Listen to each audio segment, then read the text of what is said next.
All of the latex printers are fantastic backlit printers. And there are lots of types of materials that qualify as backlits.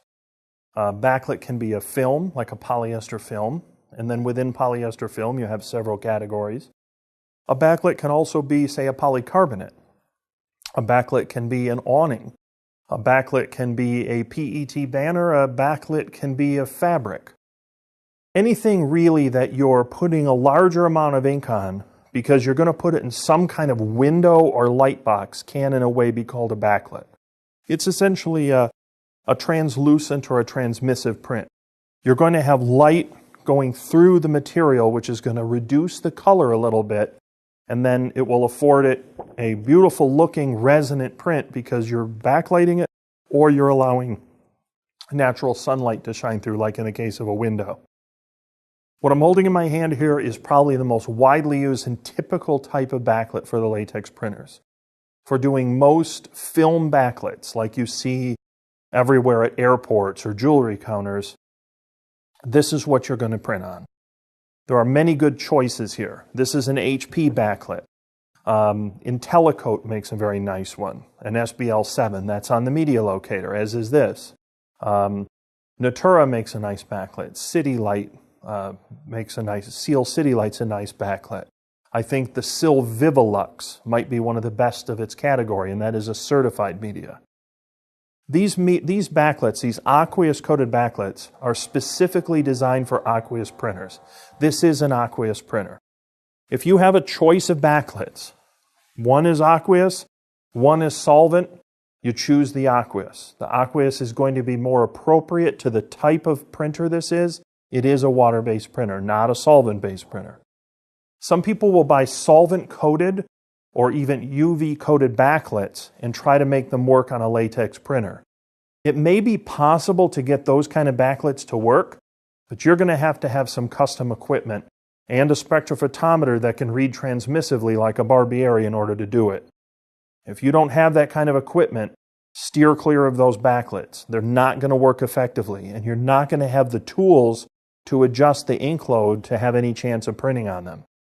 You are much better using the media locator, choosing a backlit that's on there, and then looking more for aqueous coateds, because aqueous coateds will work quite well in this printer. Aqueous coated backlits are the most common. Now, it has a coating on the film. That coating is designed to allow it to print more ink, and that heavy ink load is what gives it a beautiful resonant color when you illuminate it in an LED light box. This is what's most commonly used. Now, some people don't like the aqueous because it tends to be a little more scratch prone. It's not bad, but what's happening isn't the latex is scratching, it's that the coating can be scratched off the actual film. In those cases, they'll usually laminate, or they'll put it behind an acrylic face light box, and then once it's behind the light box, it doesn't matter. But I want to go over some other choices which not only may be a little different types of materials, but in some cases, other material types may afford much better scratch resistance. It just kind of depends on what your expectations are and what you're looking for. Usually, most of the aqueous coated backlit is matte finish. It's usually a matte finish. That's why they're fairly uniform. But if you put them in an acrylic light box with a gloss acrylic face, then they become gloss, and so the matte finish doesn't matter. So let me move on to some other choices.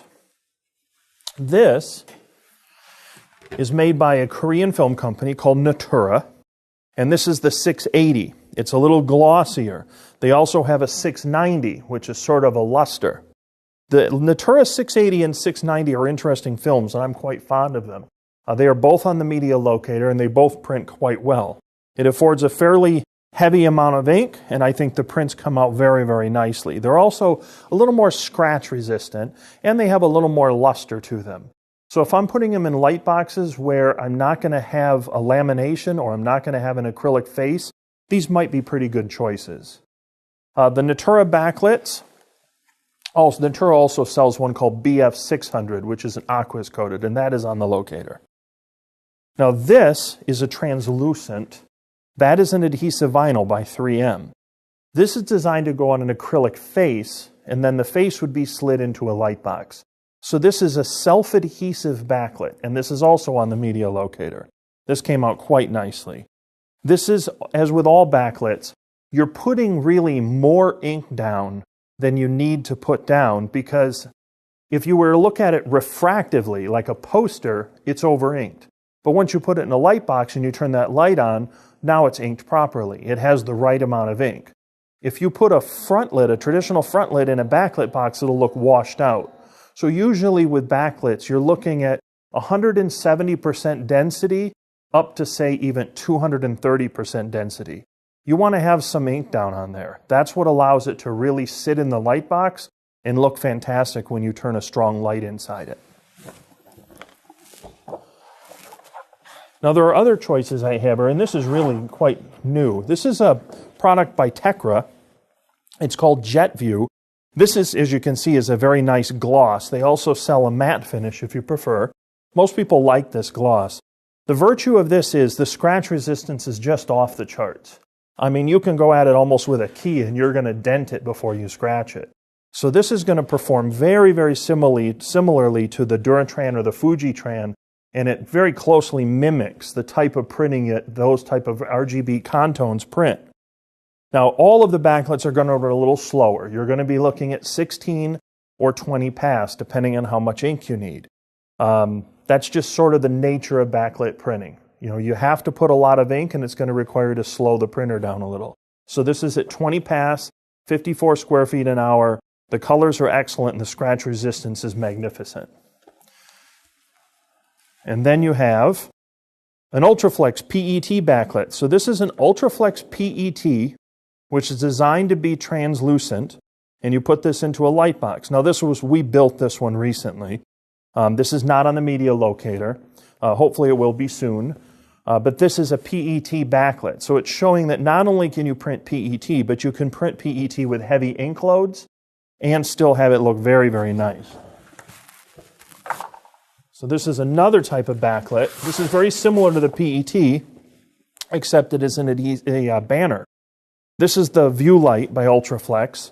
A very similar one, which is on the media locator, is the 3M Panagraphics, and that is also a backlit banner. These are used commonly in awnings. You would see them a lot in awning-type materials. They can take a lot of ink. They look excellent. I do recommend, if you're going to make awnings, I would probably put a liquid-based laminate on this, a water-based liquid laminate. The reason why is an awning is going to be outside for so long, and it's going to take so much abuse, that if you have a long-term awning, I probably would put a liquid lam on it, much like you would put a cast lam film on a vehicle wrap. It's something that's got a lot of money in it, a lot of investment. The awning has a lot of fabrication, and you want to get as much life as possible. A simple water-based laminate will save the day. And I use water-based laminates mostly from Mirabu. And then lastly, we have a Lexan. And this is done as a backlit. You could do this as a frontlit or a backlit. So if I was to put it in a window, it's reverse printed. So it has imperviousness. The ink is actually on the inside. It's a clear. But if we were to print it reverse printed and it was in a window, it would function as sort of a backlit. If this would be flooded with a white backer, then it would function as a frontlit, and I wouldn't have to put as much ink down. You could put it as a normal ink load. But a lot of clears that we're experimenting with could serve either as a frontlit or a backlit, depending on the application. The thing with backlits is, unless you have some fairly sophisticated and frankly expensive color equipment, most users of a Latex 300 series printers will not have that equipment to be able to make their own backlits. So we are trying to support as wide a selection of backlits in different types of categories as possible on the media locator, and then take those presets and have them work very effectively without having to have that equipment. We have that equipment. Now, the best way to do it, the best way to deal with backlits is to go on the media locator, find a backlit that's on there, and then purchase it that way. That way you're not buying something that may or may not work and then going through one preset after another, throwing it at them, see if you can make it work. There's a chance that it's incompatible with latex, that it will not work. It will usually, what you'll see is things like re-wetting, where you print on it and everything seems dry, and then you take it off the take-up roll and it's all kind of greasy and stuck to itself. Yeah, that's re-wetting, and it's common among a solvent or a UV-coated backlit film. Most of those films are incompatible with latex. They're not going to work. And if they will work, you're really going to need the right equipment, as I said a little earlier, and that's not probably something you're going to have. So if you stick to the ones that are on the media locator, chances are you're going to be very pleased with the backlits on the latex.